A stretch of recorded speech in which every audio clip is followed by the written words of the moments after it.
Hey everyone, in this video I will be showing you how to upgrade your PyCharm to the latest version. So let's get started. First thing, just open PyCharm and to the leftmost top you'll be having the main menu. Click that and you have to go to help and select check for updates. In case if you're having help over here, you can just click that also.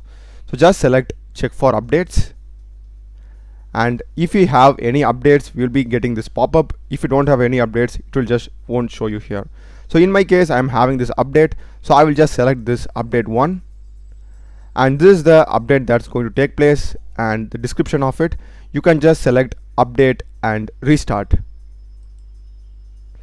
So it will basically download and install the necessary files. So once it has downloaded all the necessary files, here you'll be getting an option to restart. So just click this and you'll be getting this update progress bar. Just be patient till then. So once it has updated, it will automatically open our PyCharm,